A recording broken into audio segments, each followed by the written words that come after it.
Welcome, everybody. Thank you for joining us today for our Thursday talk series, and you are in for a treat. So we have Ines Frank that is going to be doing our talk today. It's on life, mystery, misery, and or a gift. So for all of those that are joining on YouTube and Facebook Live, welcome. We're so glad you're here. And all of those that are up front and in person on Zoom, thank you for being here. We really do appreciate all of you joining us, taking time out of your day.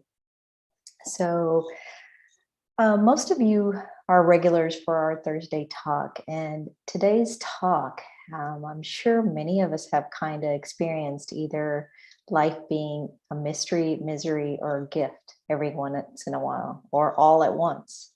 So we're going to listen to Ines and just get a little bit more clarity on how we can really live our lives and how we can see life truly as a gift, possibly.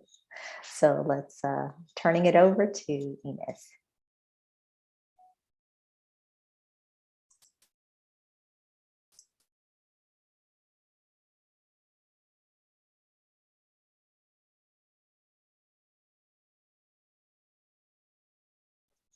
No sound yet.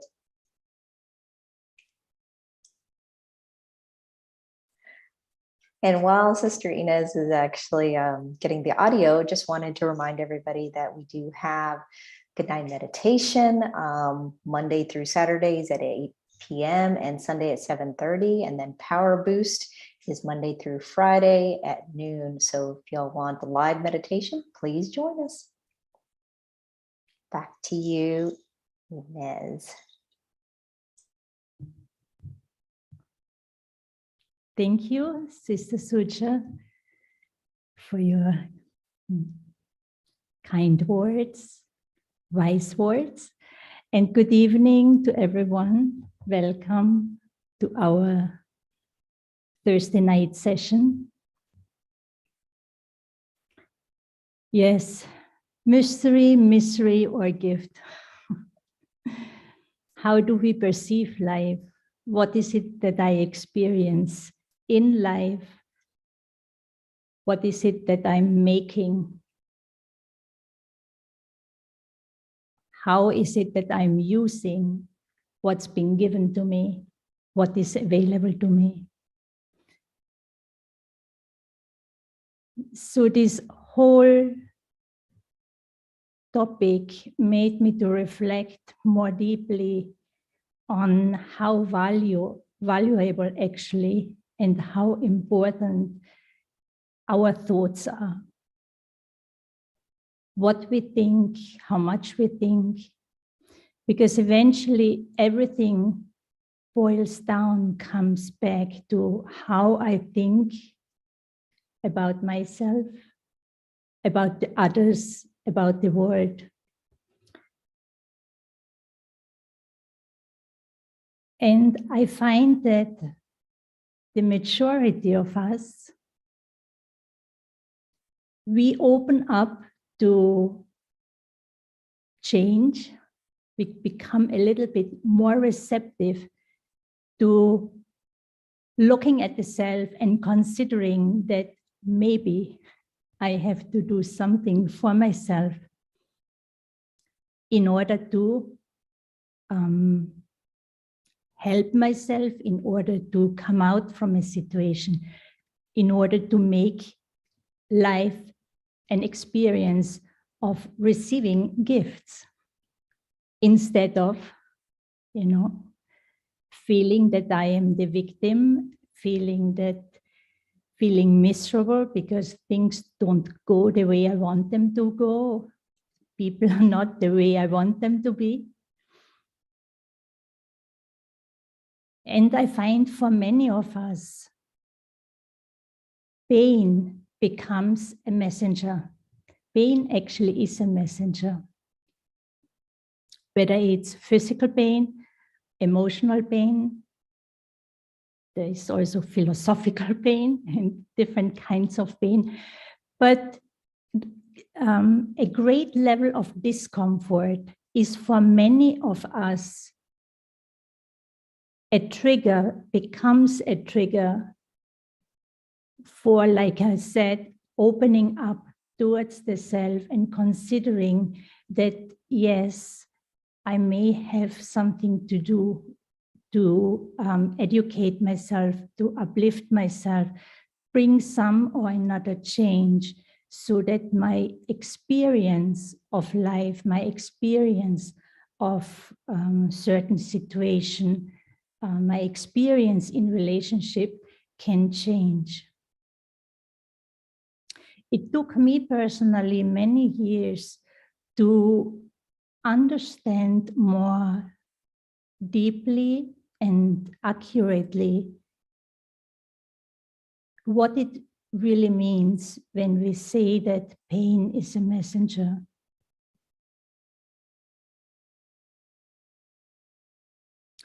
If we consider harmony a universal quality, unity, harmony, when there is balance, when we consider this as normal, then once I start to act in a way that goes against a principle of nature, a universal principle, or a spiritual principle, however we want to call it, once I start to go against the law of nature, the law of the spirit, we start to experience discomfort, and we are very good in compensating. The body itself is very good in compensating. And unless the discomfort reaches a level where it, in many cases, it has to reach the level where it becomes unbearable or almost unbearable, that I'm coming to the same point, start to change. And so whenever I go against the natural principle, I'm moving away from harmony. I'm moving away from a certain balance. And that has to do with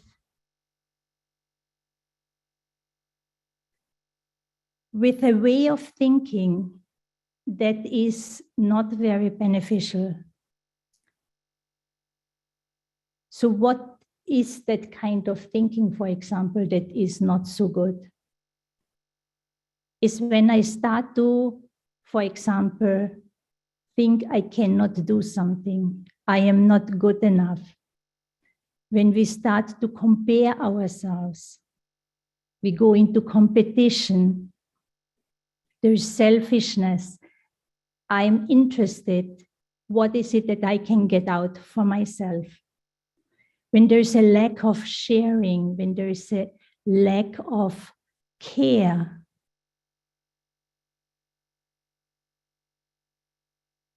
when we hold on to events, situations, words, hurts that we have experienced, words that have hurt me, and so I'm holding on to what that person did or said, and all of that creates a negative way of thinking. Criticism is another big one, and especially blaming, when I start to point the finger. Now, all of these tendencies keep our focus, keep our mind outside of us.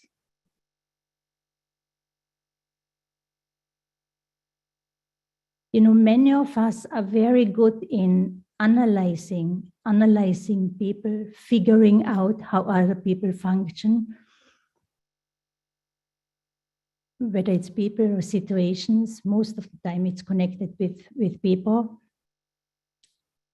But what do I do then with that information, with that understanding? What is going on with the other person? What's the benefit of being able to analyze certain tendencies, or, you know, I'm able to see through what's going on here if I myself am still in pain? And so as long as we keep the focus on the outside, on the situation, on the circumstances, on the people, on the person, and we might be right, we might be actually perceiving it in a correct way. This is really happening. This person is really playing out in this way. Or that situation is really not great. There's a lot of loss. There's a lot of negativity.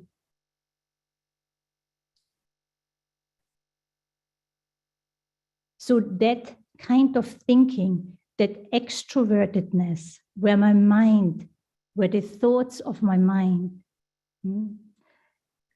are constantly engaging in external things, objects, or, you know, connected with people. And so if that goes on for a long time, that can then really bring me down. And it reaches then its own dynamic. Eventually it can even affect my health. And so there's maybe one situation or certain circumstances in my life that I don't appreciate, that I don't value, where I question, where I doubt, for example. So I start a negative thought cycle, and then there's maybe something else that happens. And nowadays we're living in a time where, you know, so many things are going on. And almost every other day, there's another news about a catastrophe, a conflict, problem, whether it's in my immediate world or in the bigger world. Meaning we are not only left with dealing with one situation, but there are multiple situations. And there is always a good reason, you know, why to be unhappy with what is going on, because what is going on is really not good. But this is a trap in our thinking, in our believing. Our whole relationship to negativity is a very negative one. But many of you probably have heard already, or are also thinking in this way, that if we want to create peace, if I want to experience peace, I will have to use the power of peace to create it. In other words, of course, there are many other qualities that go along with peace. But what I'm trying to say is that any form of violence, any form of negativity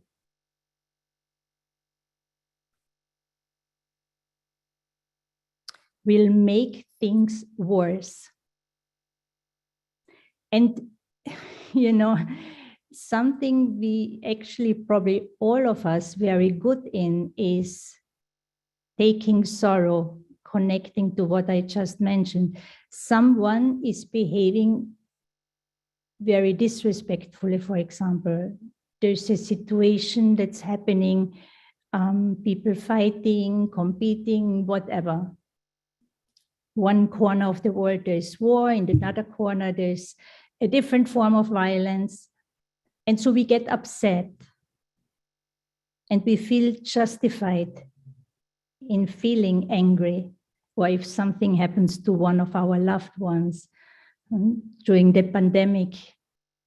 So many reasons why we could get upset just thinking about all these restrictions that affected our daily life. But any form of dislike, and even if what I dislike is not good,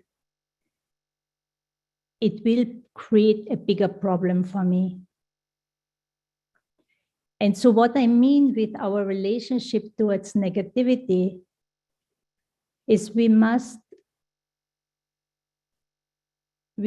not be negative towards negativity. I have to learn to accept how things are, willing to see as things are. It is as it is. Me getting upset with something or someone, I'm coming down to the same level. And the big question, of course, is how can I remain positive? How am I able to maintain a higher consciousness if something wrong is going on, or if there's a situation, if there's a problem? And so something that I have been, a lesson that I'm learning, sometimes in a painful way, throughout my spiritual journey, is that everything really starts within. If there's a situation in my life, and if I have the interest to move on, to move beyond, above it, to leave it behind, come out of it,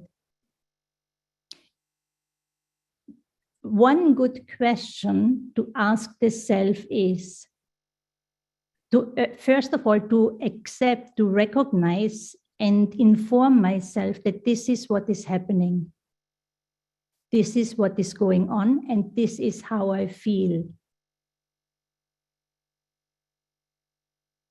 And instead of dwelling on the problem, situation, people, I now come back to myself and ask myself, what is it that I want for myself?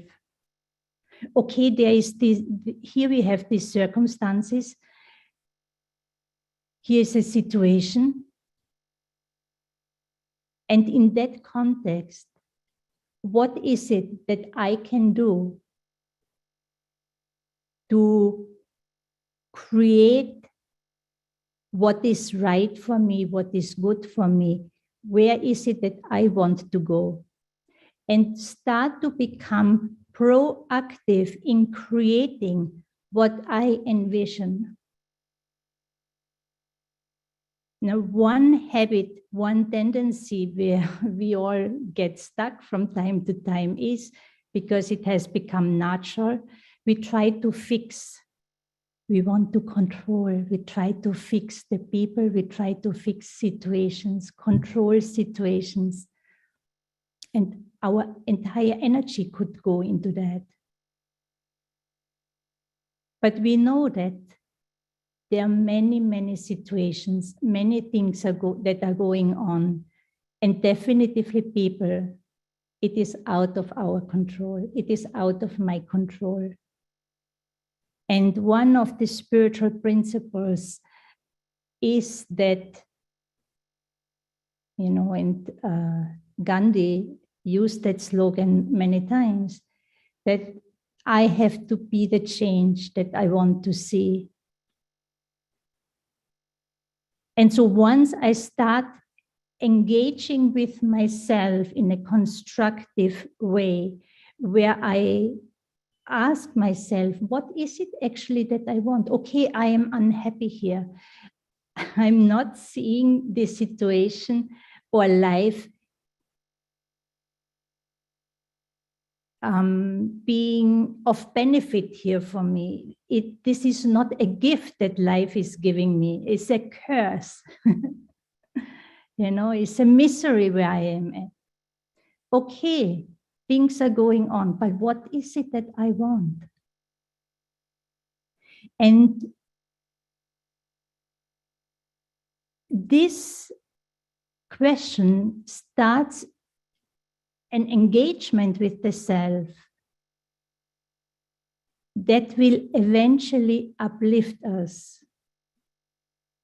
However, because we have a strong tendency to always go to the outside and to see the fault on the outside, now I will have to pay attention on my inner world. I will have to pay attention on my own mind and heart, because I will sooner or later fall back into that old tendency. And that's where I have to remind myself and ask myself that question.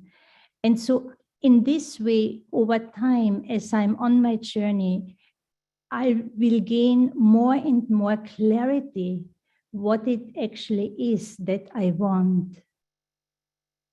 For myself, I find, there are smaller situations, little things where you can figure it out very quickly what you want. But nowadays, the situations we find ourselves in, they are not so trivial, they are complex. And many of us, we have invested for many years of our lives into this situation. If I find myself in a situation, then only because I have contributed to it. It's never just the fault of others. To clap, 2 hands are needed. So there's definitively one or the other thing that I can change within myself to make things better. And there goes that experience of becoming liberated with that process. The more I ask myself what it is that I want, and I start to become proactive in creating it without others, without expecting that someone will do it for me, or expecting that someone or others will make it easier for me. It might be in our fortune, it might not be.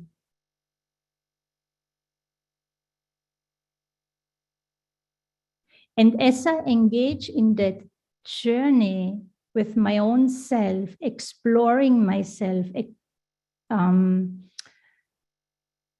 discovering, coming to know myself at the level of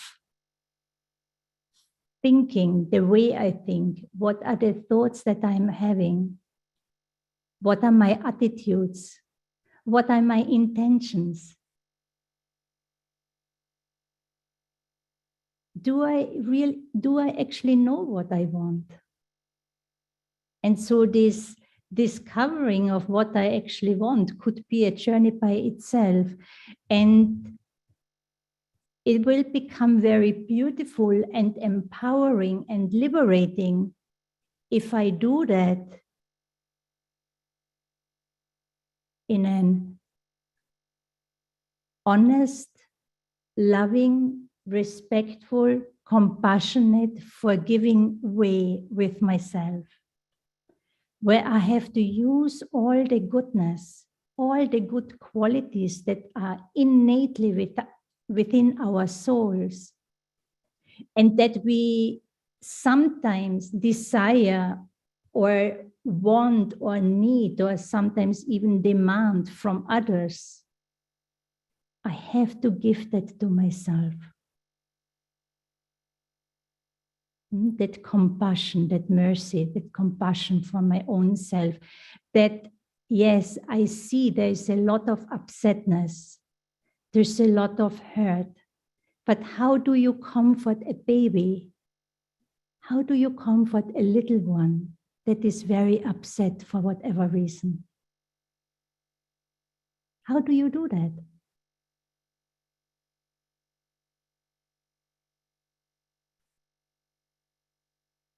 By scolding the little one? By looking at the little one with a stern eye and showing the finger and speaking very unpleasant words? The little one will listen to you. It will stop crying, maybe, but only because of fear. And if people whoever starts to obey to my demands because of fear, is certainly not the best leadership. So to comfort the little one, to comfort the baby, all that is needed, I'm sure there are many mothers, sisters, we all know what is needed. It's that loving presence. Very genuinely, very pure, that feeling of love for that one who is going through some pain. And the more I can hold myself in that compassionate place where I do not have the need to go into pain myself, if I am strong and can hold myself in a place of light and love,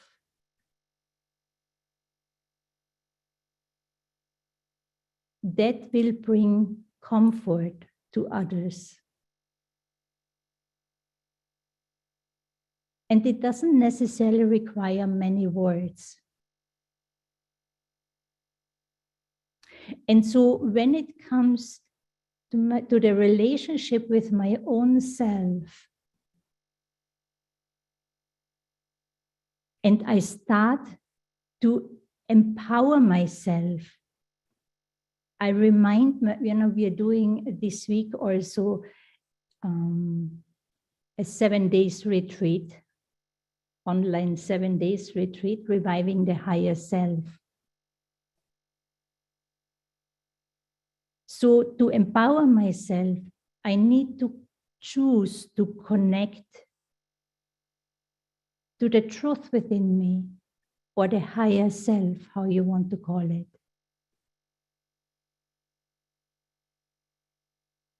I need to be willing to accept that whenever I started my journey, I was full, complete, full of light, complete with all virtues. There was no defect, there was no weakness, there was no shadow of negativity. In my original state of being, I am peace. I am that energy of love. I don't think about it, I am it. And whatever I need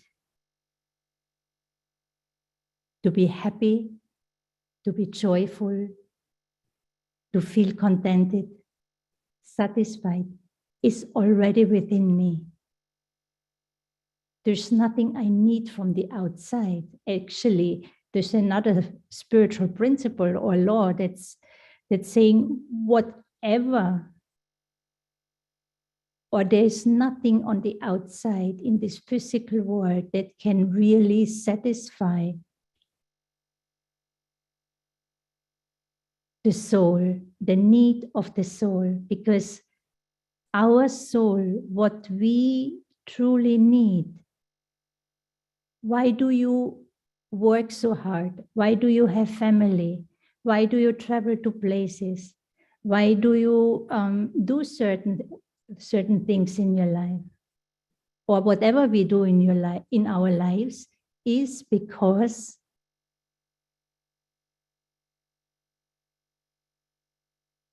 what is it that we are striving for ultimately? Can be achievements, can be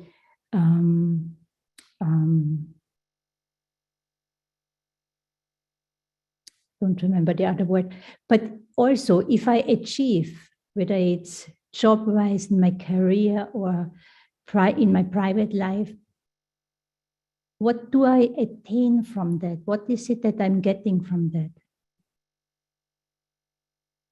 Happiness, right?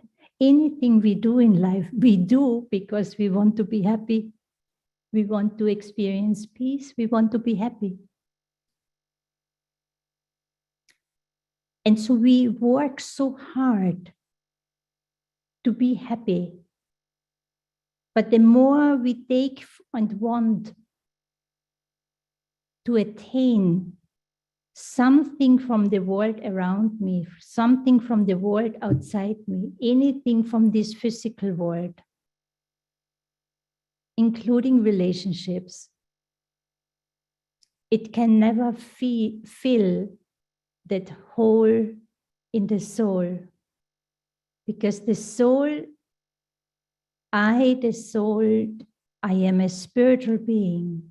And what I need is love. What I need is peace. What I need is joy, because this is who I am. And whether it's relationships, whether it's my achievements, anything I do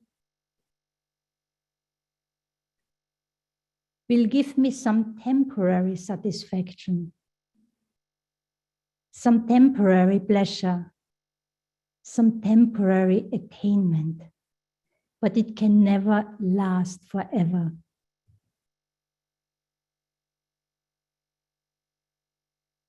And that's where then the disappointments, the anger, the frustration emerge, because if my value is money, what's the guarantee that that whatever I have invested, that I will at least even get that same amount back? My house, my family, my job, anything can go in a moment. These are the times now. And so I think we having this sense, that overall sense that there's a lot of uncertainty and therefore instability in the world, in the smaller, in my own world and in the bigger world. And so the very empowering aspect when we engage in a spiritual journey is that that spiritual journey brings us back home to the self, to the best within me. And the best within me actually starts with with my innate goodness, with the innate goodness of the soul, of the spirit. And the 5 main innate qualities of every human soul are purity, peace, love, joy, strength. There's also wisdom. And when I start to touch that potential of myself and get busy to bring that into action, that will empower me. That will also bring a lot of clarity. Because the more I connect with my innate goodness, the more I use it, the more I will experience it. And then, of course, life is not just for me to be happy. We only can be truly happy when those around me are also happy. So we have to also overcome that belief that it is selfish to empower the self, to feel good and stable, when others around me don't feel so good. There's suffering, there's a lot of pain. But I need to be in a place, in a powerful place, in an empowered place, where so that I can give to others. And so when I then extend my beautiful energy, there's, of course, benefit for myself.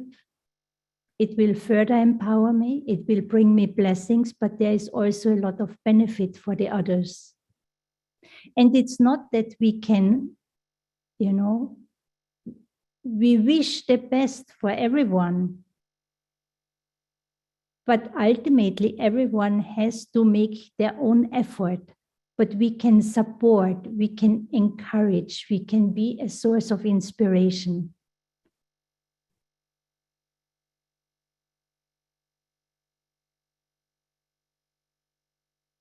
And if I want to experience life to be a gift and anything that life brings, there are always lessons to learn. And the lessons we need to learn are always connected to mostly one or another quality that I have, but I am not using it, or I think I don't have it. A common one is trust, for example. So the more I engage in the journey of discovering, reconnecting with myself, and again, my reference point is the place of empowerment where I see myself of being full and complete. There's nothing lacking. Because if I start from a place of deficiency, if my thinking is based on deficiency, how can I ever be happy? How can I ever overcome weaknesses? How can I be constructive and be of benefit, bring benefit to myself, bring benefit to others, if my foundation of thinking starts at the level of deficiency? Deficiency always means I need. I can never be happy or create peace within myself if I need, if I want. That makes me stumble, going from door to door, searching, wanting, demanding. And we become more and more, we can become very aggressive, very violent if I don't get what I want.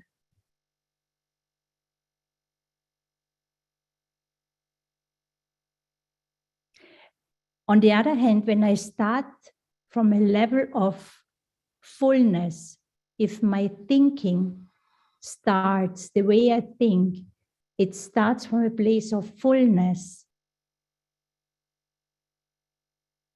That means I have and I can give.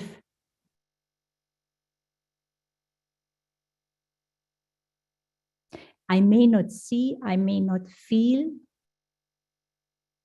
the kindness, the love, the sweetness, the respect all the time. But I'm sure you all, or we all, have experienced, we had moments in life where we saw the very good aspects of our own selves. And it's the same with the body. If I don't exercise, if I don't go to the gym, if I don't make exercise, then the body will become weak. And then to build up muscle strength again, it will take time, and it can be a little bit painful at the beginning because there is no strength. And at the beginning, you can never ever imagine that I can run for even 10 minutes. These are just examples, just numbers. And so spiritually, it's the same.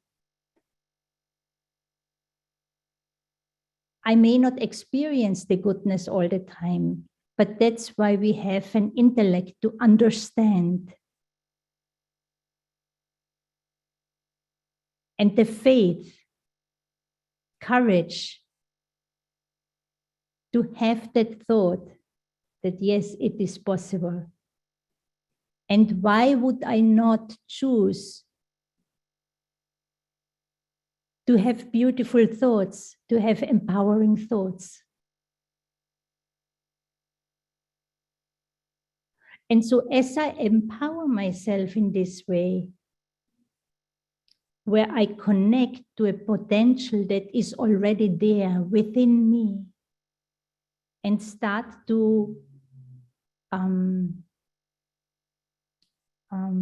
bring it into action, into my awareness, first of all, being aware that I have it. And then like you strengthen or exercise the muscles in the gym, we need to do these spiritual exercises where I simply have to remind myself.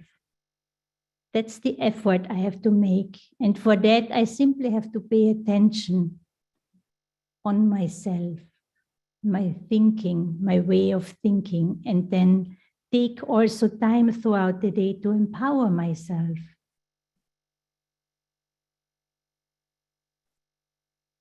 And for me personally, a big shift happened when I grew up in Europe and something was pulling me to come to New York after I finished all my studies.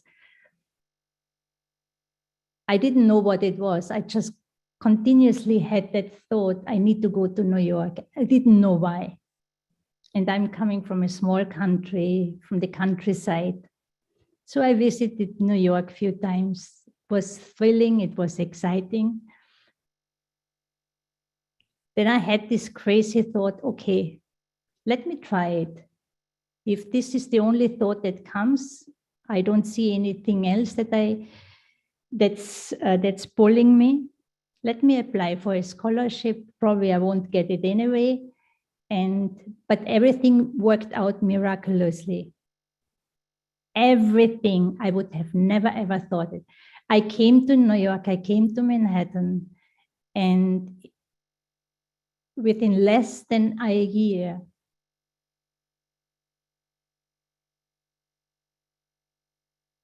I connected magical way with the teachings of the Brahma Kumaris, and eventually, or in essence, or ultimately, however you want to look at it, is really about the connection of your own being with God.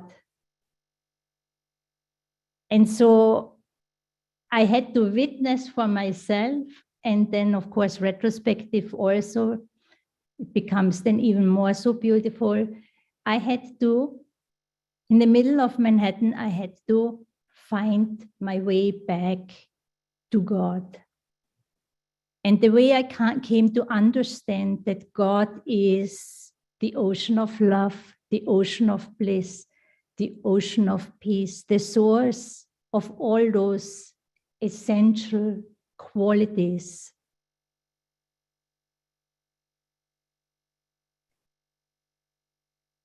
I learned to connect to God, to experience God's love. And it's not only that God has or is the source of all these divine qualities. At the soul level,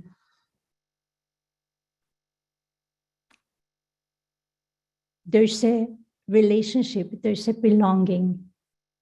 Not the body, but if I connect to my spiritual identity, I, the soul, the living being, that conscious being, I belong to the Supreme Being. I belong to God. This is actually my only eternal relationship. And every human relationship is only temporary. And so what I'm trying to say is, one is that I came to understand that God is a being, a living being, is a being that knows me better than I know myself. And that being has enormous interest to help me come back to my own inner truth. That's the power of God. And God does it with pure, unconditional love. So again, what I'm trying to express here is, one is the effort that I can make on my own, remembering, accepting that I am a being of goodness, that I have all these innate qualities. But then there's also the possibility to connect to the ultimate source of goodness. And not only goodness, God is the benefactor. And as I said, God is not a stranger, is the father of the soul. And so when we engage, when we connect with such a pure source of energy, now what will that do to me? If I remember some people from my country, if I remember certain experiences that I had with certain people or the way I grew up, I can take a lot of sorrow from that, I tell you. In other words, whomever we remember, with whomever we connect, there are many reasons, or not many reasons. It's like I'm downloading my experiences with that person, and then, those feelings and attitudes get triggered within me. And the mind has this very strong habit to connect with what was not so good in the past. So when I connect to the ultimate source of goodness, that will definitively help me, support me, guide me back to who I truly am. And God is completely selfless, while that being is always self-aware and knows about itself and what he has to do or she has to do. At the same time, empowers us souls a great deal and helps us to become complete again.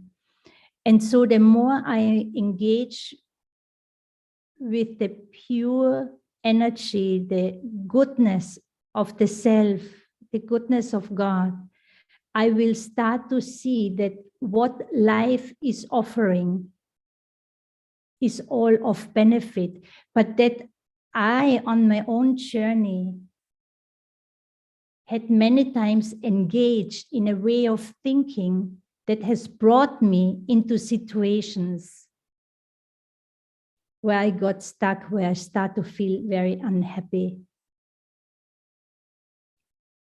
And so now I have broken certain universal principles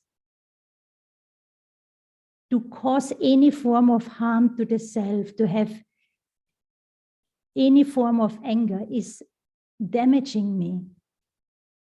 Now, how many times do we get angry about people, but it's actually damaging my own self? How much do we sabotage the self, neglect the self, disregard the self? And all of that is, I'm coming out of balance, I'm moving away from harmony, I'm creating loss. And so now the more I am engaging with the source of goodness, I will regain the strength to actually accept my own light, my own power, my own goodness. and the strength again to actually listen to my conscience and to act upon it. To know what is good is wonderful, but are you able to act upon it? We have to, that goodness has to be reflected in our actions, how we interact with the self, with others, with nature, with everyone. And so life becomes a gift, life situations, even though they don't appear to be so nice, but they are actually a gift helping us to see where I need to make some effort, what beautiful aspect of the self I need to emerge in order to realign myself again with the universal laws and principles. I'm in alignment, and to be in alignment means to use your goodness. To be forgiving, to be accepting, to let go of what is not good, to be willing to connect to what is good. And the more we are able to understand about soul, we are able to see beyond of what is playing out at the physical dimension, because the eyes only see the physical. But what are the driving forces behind it? Is it attachment? Is it lust? Is it greed? Are there desires? So, selfishness, what is it that's driving my way of thinking and doing? So I have to check that. And so the more we are willing to embark on that inner journey where we face our own calamities, but also recognize that, they don't have any power over us anymore, because now you know who you truly are. So in this way, then we start to see that life has a lot to offer, but what is it that I do with what is in front of me? How do I perceive it? Is up to me. And, just to finish now, to make the loop, when there is pain, great pain for many of us, that's when we are then willing to consider, maybe I have to change. And maybe it's not only about the other person. And so pain then becomes a guide. And if we are willing to listen to the body, willing to listen to our soul, to my conscience, with an open, honest heart, you will be guided in a very natural way. And you will regain that strength to rely on your own self, rely on your own way of thinking, rely on your own inner experiences, trust the self. And so then these same qualities also will be used in my relationship with others. Okay. Ines, there's one person that has their hand up. I don't know if they have a question. Madura? Yes, I have a question. You mentioned about the soul's power you have to exercise. So what happens if the soul doesn't exercise its power of acceptance, or the other qualities like forgiveness? So one is, but this is a whole different topic, right? I am the soul, I am that being. And if I am not willing to forgive, it means that I am holding on to what happened in the past, of what someone did to me. Yes, that one did something to me and has hurt my feelings, but because I am not forgiving, I keep carrying that pain with me. And many times we are holding on because of ego. We are holding on also because we want to punish the other one. These are very subtle things, but when you really look deeply, these are the kind of things, the games we are playing within the self or with the self. And so if I do choose not to forgive, I will never be free. And if there's no freedom, there is no happiness. We thinking about forgiving someone, but actually I have to forgive myself in letting go of what that person did. Whoever does something or whatever someone does or did, the law of action and reaction, the law of karma will take care of that. But I must not become the judge or the lawyer of anyone, because that will keep me in a bondage. And when there is a bondage, I am not free.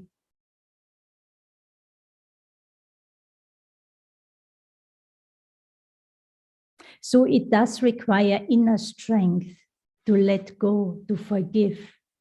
But it is my greatness. And you are the one who will feel good, who will feel happy. Not superficially, but deeper within me. You see, it's so ingrained in many cultures. It's this kind of religious thinking, that whole concept of punishment. Why do I get angry about someone or with someone? Because I want to punish them. But the one I'm punishing is really myself. Think about how you feel when you feel angry. And when the anger fades away, how do you feel? Happy? Empowered?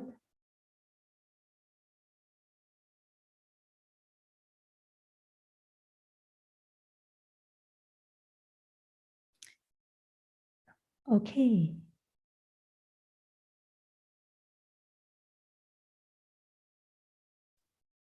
Do we have another question? Yes. And a follow-up question to what you said. What could someone have done that could hurt you so much that you're carrying this guilt, this burden of guilt, and this huge weight on you? I think this is something, everyone can find out for themselves. There are many, many things that we do to each other that are not kind.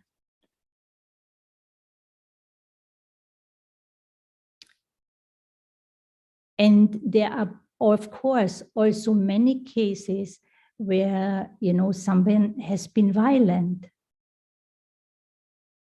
emotionally, even physically. But again, it's the same principle.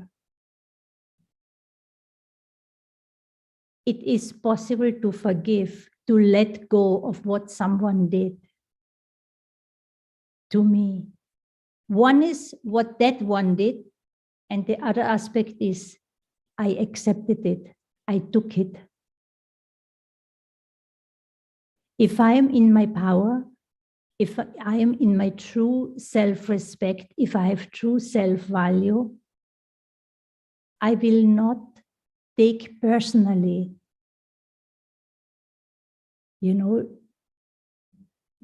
the wrong what someone does or says to me or about me. But if there's a lack of self-respect, a lack of true self-value, I will take things personal. And what others do and however others reflect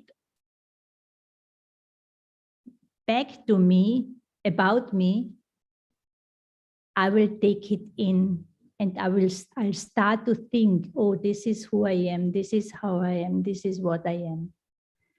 But on a spiritual journey, we are learning to, empower the self to create a self-image and uphold that self-image for the self, independent what others say. And that self-image is based on how God sees me. Never mind what others think about you. But then I become responsible to look at myself, see myself the way God sees me, and get busy in making the effort to live up into it. Take courage, have faith, use your kindness, use your honesty, work with God, and your goodness will come out more and more.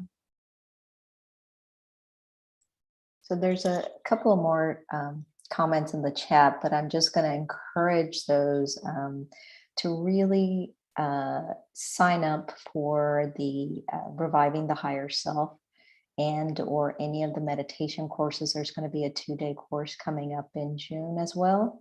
So I know there's a lot of questions and how to deal with particular relationship issues, but once you empower yourself, you can actually help yourself. So we're going to encourage you to sign up for those classes and help to get those tools that you need.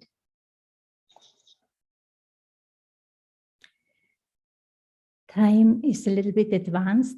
I spoke a little bit too much, too long. But if it is okay with you, then we can do just a short reflection to close the evening. So just sit comfortably, keep your back straight, and for the next few moments, I choose to attend myself, to turn within, and to connect to my higher self, connect to the essence, the core of who I am.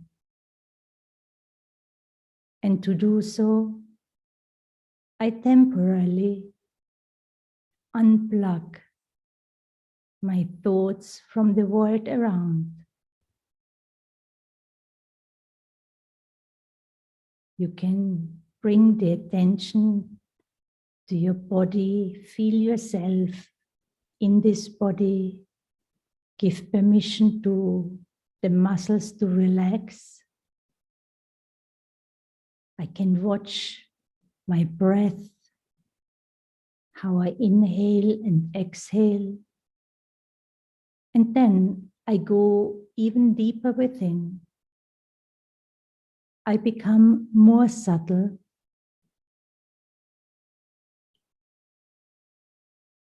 And I connect. I touch on the core qualities of the being. And one of those qualities is peace. I take the courage to create the thought that I am a peaceful being, a loveful being, beautiful, strong being. And I value what I am. I value the qualities. I respect myself as I am. And I use my inner strength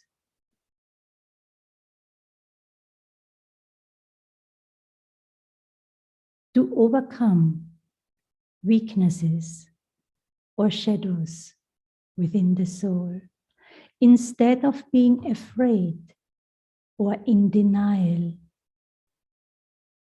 of some kind of darkness within me.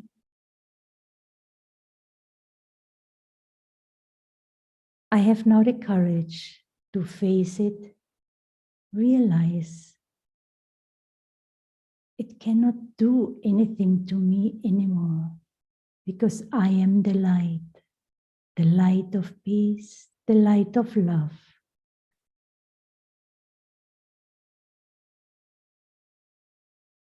And I let the darkness, the absence of light, I let the darkness, the negativity fade away as my focus of attention is on the awareness that I am a peaceful being.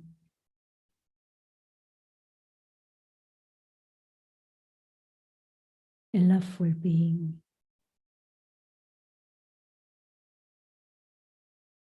And I have a right to experience, to feel that peace, that love. I do not have the right to demand it from the outside, but I have the right over my own self and to have the highest and purest thoughts about myself.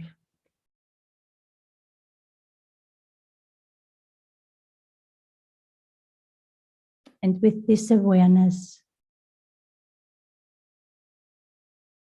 my interest is to emerge those beautiful energies and express them, share them with those around me. Om Shanti.